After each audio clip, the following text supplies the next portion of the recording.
नमस्कार। ईपीएस 95 पेंशनधारकों के लिए बड़ा ही शानदार वीडियो लेकर आए। आप एक पेंशनधारक हैं तो इस वीडियो को पूरा जरूर देखें। नए साल में पर मिली केंद्र सरकार कर्मचारियों के लिए दोहरी खुशी खबरी।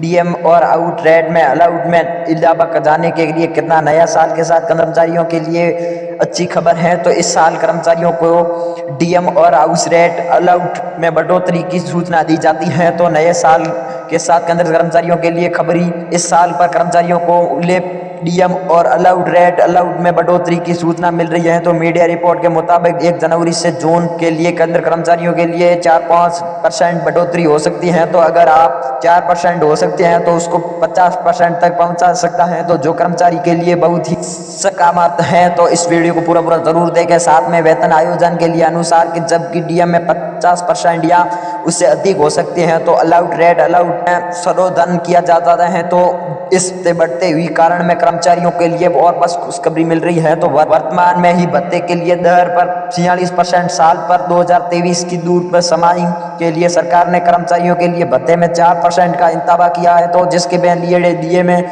46% हो गया है। तो जोड़ी जाने के लिए इस साल की यदि 5% का इंतजाम हो सकता है तो भत्ता 50% हो सकता है। तो इसके लिए इजाफे के साथ में आप भत्ते के लिए दर से बढ़ने वाले हाउस रेट अलाउड में संशोधित होगा। तो यह 3 कैबिनेट है जिस पर अनुसार कर्मचारियों के लिए भत्ते में इजाफे के बाद में अलाउड के लिए रेट अलाउड मिल सकता है। तो इसके लिए इस तरह केंद्र कर्मचारियों के लिए नए साल में बढ़ने के हुए अलाउड रेट अलाउड के इंतजाम पर सैलरी बढ़ा जगह इजाफा हो सकता है, जिसके इजाफे का ऐलान मार्च हो सकता है। तो यह जनवरी से जून तक के लिए लागू हो सकता है। तो जबकि जुलाई से दिसंबर तक के लिए अक्टूबर महीने में ऐलान किया जा सकता है। इस तरह केंद्र कर्मचारियों के लिए साल में 2 बार इजाफा मिल सकता है। ईपीएस हायर पेंशन के लिए फॉर्म आउट कर रहा है। मार्च के लिए दिया 39 से ज्यादा पेंशन मिलने के सकामत मिल गया है। तो ईपीएफओ ने पेंशन कैलकुलेशन का लिए फॉर्म भर दिए, जिसके बाद में आधा काम गणना हो सकती है शुरू।